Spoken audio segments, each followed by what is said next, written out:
So, you're scared of everyone learning that you're a sham, are you? Well, I'm here to expose you. I've got your number. You fucking wait. You fucking... A better you starts today. Sorry to freak you out there. There really was no need for it. But frequently, I get this message. Dear Jordan, I suck. And the way that I suck in this specific way this time is that I feel like an imposter at work. What do I do? I'll tell you what you do. But first off, let me just redefine what imposter syndrome is. You know what imposter syndrome is? It's being alive in the modern age. That's imposter syndrome, class of Spears. You know, really, the feeling of imposter syndrome is more or less just, oh, I've noticed that everybody else in my field is more skilled than I am. I suck. This is why it's good to have imposter syndrome, though, right? Because if you recognize that, you're not the confident idiot that just walks in, hey, I see that you've got a CFO coming here. Yeah, I've used Google Calculator a couple of times. Can I have that job or possibly CEO if it's on offer?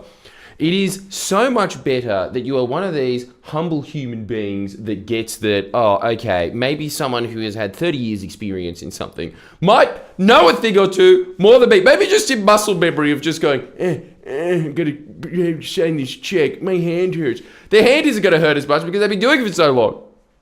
I think that that's what you're picking up on. I think you're picking up on, oh my God, I'm a novice in my workplace. Well, you just started out. And by just started out, I mean you've only been there in under 10 years or less. Remember the big catchphrase that I'm trying to get going in everybody's life at the moment. That I, as always, just stole off of Tony Robbins. I don't even know why you bother watching this one, frankly. But it is, whatever you do for 10 years, you're going to be very good at it. At that point, you're not going to have imposter syndrome. You know what's especially interesting about imposter syndrome? There's studies being done on this, and it frequently comes up that people that are more skilled as novices feel like they are the biggest imposters. It is the people that don't know anything. It is the Dunning-Kruger effect in action. It's just idiots think they're geniuses. Isn't that... Have you ever met somebody in your life that is so confident, and despite the fact that they have quite an annoying personality, despite the fact that they are quite stupid and they just barrel through saying stupid thing after stupid thing, you just give them what they want at the end? Because there's this sort of feeling of this is the way things are going, and they're so certain about things going that way that they kind of just suck you into your reality. You're like, oh, okay, here you go. Here's 50 grand. Fuck. I just hired an idiot. You get that feeling? That happens a lot. It's probably not a good long-term strategy, though. It's great to adopt that thing of just like, because the best wisdom, obviously, is just the one that they put up on all of those, like, when you had a job at Supre or whatever. What do they always put in the change room? Just remember, girls, fake it till you make it. Ugh.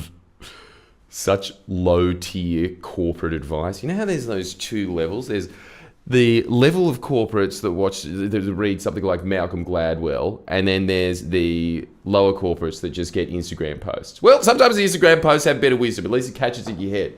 The combination of what you're looking for there to kind of alleviate imposter syndrome is, first off, that I'm not an imposter. I'm just not very good. But I'm committed to getting good.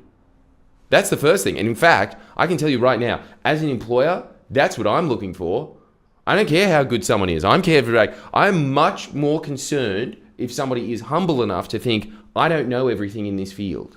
And the way that you actually do that in the first place is the reason that you are an imposter, and this comes in after study, is because you actually do know a lot more than the people that are in your cohort. But you've realized, because you know a little bit more, it's like that old saying, the more you know, the more you realize you don't know anything. That's just what happens in every field.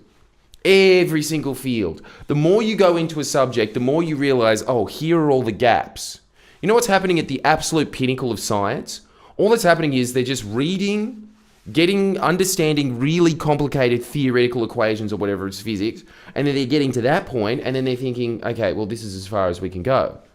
And then because it's physics, and you're thinking about how large the universe is all the time, you are usually quite humble about your knowledge, and you realize, Jesus Christ, like... we are not ready to master interdimensional space travel by a mile.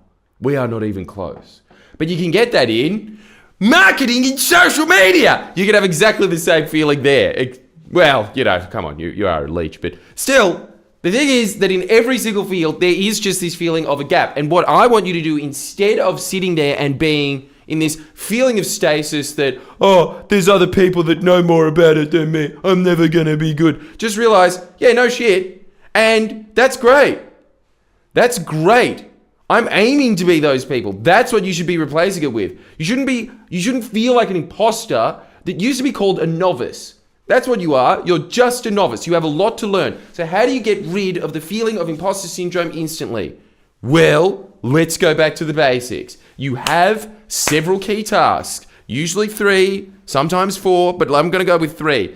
You probably know what they are if you've been watching this channel a lot. If you haven't, welcome aboard. I'm always just saying the same things. Here it is, including just saying the same things. Here's what I want you to write down. I want you to write down, what specifically am I paid for? What am I specifically paid for? Are you paid to scratch your nuts and get some Snickers so you can be like, this has nuts in it too? Are you paid to do that? Probably. That's what most office jobs are pretty much paid for. But the thing is, if you want to go up and you want to level up in the office, what are you paid for? What are the specific skills that you are getting rewarded for? That you are financially, every time you do it, your little boss comes up and is like, good dog, good. What are those? What are those? There's 3 of them. You find out what those are, and all that you do to get rid of the feeling of imposter syndrome is that you focus on those throughout the day.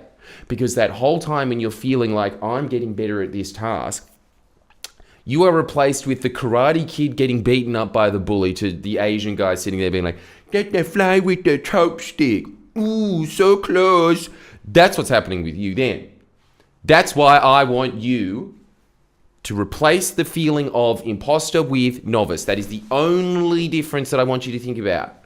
And on top of this, I want you to feel like that for the rest of your life. Because as soon as you start feeling like, yeah, I've mastered it. The reality of the situation is no one has ever mastered anything ever. That is the entire point of mastery. The entire point of mastery is you just do those same skills and you just get a little bit better every single time. That's it. That's all you're doing there. So when it comes to imposter syndrome, just remember, the only reason you feel like you're in imposter syndrome is a combination of stasis. You feel like you're not doing anything to advance. That's the combination there with the fact that you're a novice. So what can you work on? You can work on advancing. Also know that if you do feel like an imposter, that's a really good place to be, because there's going to be a bunch of oblivious people in your workplace that will not feel like that. They'll feel like they're absolutely killing it. And then as soon as there's an economic downturn, they're going to look at it and they're going to think, who can we get rid of to save some money? And guess what? They're the fat. They're getting the little liposuction hose. Or you're the nice hard 6-pack. They can't get rid of you. They need you. So if you like that, make sure that you sign up to Jordan Shanks, especially come see my seminars. Everybody says that they're amazing. Non-biased source. But come on, look, if you come to my seminars, I can guarantee you, you are going to be getting the absolute bare bones nugget wisdom of what makes you a total success in life. Because it is just that, yeah? Like, the stuff that's behind the paywall, that's gold, but the stuff that I put in the seminar, that is absolute gold. And why is that absolute gold? Because it's an immersion environment. You are never going to learn something more. This is why they will never be replaced. Seminars will never be replaced for anything. Coaches will never be replaced for anything, because when you are actually there, it's kind of like learning a language overseas. You are going to be able to learn it a hell of a lot better. You can still learn a language in a textbook. It's just a shit way of learning, isn't it? Being an Española is better, right? Hola. Say hola to Jordan Shanks seminars. I don't even know if you can get tickets anymore because it's getting pretty damn popular. So make sure that you sign up to that. Make sure that you sign up to my Patreon for 3 extra videos a week so I can yell at you some more. And I'll see you in the next video where I will be yelling at you some more.